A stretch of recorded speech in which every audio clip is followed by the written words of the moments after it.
అంతకుముందు రేవంత్ రెడ్డి గారు ఎక్కడికి పోయినా సరే, ఏ మీటింగ్ పెట్టినా, ఏ గల్లీకి పోయినా కేసీఆర్ కౌలు రైతులను పట్టించుకుంటలేడు, మేము రాగానే కౌలు రైతులకు ఇస్తామని చెప్పింది. ఇవాళ మేము ప్రశ్నిస్తా ఉన్నాం, కౌలు రైతులను మర్చిపోయినందుకు మీకేం శిక్ష వేయాలి? 2 సంవత్సరాలు దాటిపోయింది, నమ్మించి వాళ్ళ నోటు పెట్టించుకున్నారు. వాళ్ళతో ఎందుకు ఇవాళ విస్మరిస్తున్నారు కౌలు రైతులను అని చెప్పి మేము ప్రశ్నిస్తా ఉన్నాం. ఇక అసలు రైతు సంగతి చూస్తే, మనం కేసీఆర్ గారి సమయంలో రైతు బంధు తప్పకుండా ప్రతి ఒక్క సీజన్ లో ఇచ్చినాం. ఇవాళ ఏం చేసిండ్రు? ఈ రేవంత్ రెడ్డి గారు వచ్చి 4 సీజన్లు అయింది. మొదటి సీజన్ కేసీఆర్ గారు ఎన్నికల కన్నా ముందు ఏవైతే దాచిపెట్టి పెట్టినో ఆ డబ్బులు న్యాస్టీస్ కి ఇచ్చారు. అలా ఆయన గొప్పతనం ఏం లేదు, కాంగ్రెస్ పార్టీ గొప్పతనం ఏం లేదు. ఆ తర్వాత ఒక సీజన్ కంప్లీట్ ఎగబెట్టారు రైతులకు. ఆ తర్వాత 3వ సీజన్ ఏం చేసిండ్రు? సగం మందికి ఇచ్చి అన్నట్టుగా ఇచ్చి వదిలేసిండ్రు.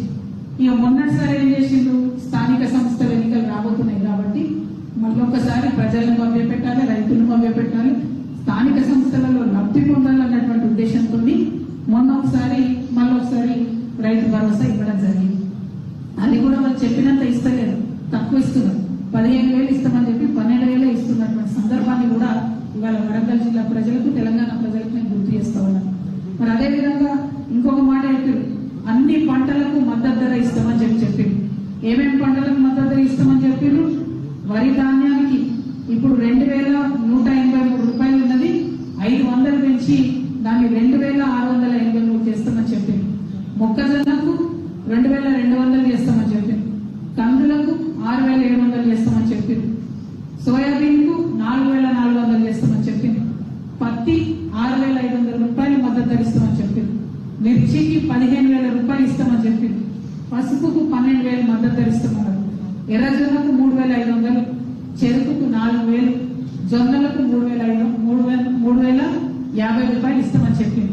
ఇవాళ మద్దతు ధర గురించి మాట్లాడితే ఒక్క మాట కానీ, ఒక కమిషన్ కానీ, ఒక కమిటీ కానీ, ఒక అధ్యయన వేదిక కానీ ఏది లేదు.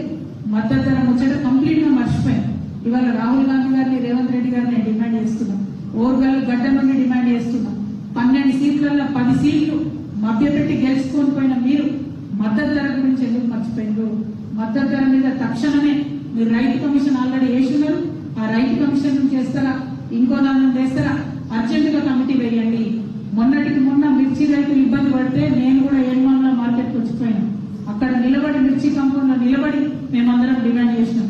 దారుణంగా దెబ్బతిన్న మిర్చి పంట ఈసారి రైతులకు ఇబ్బంది జరుగుతుంది.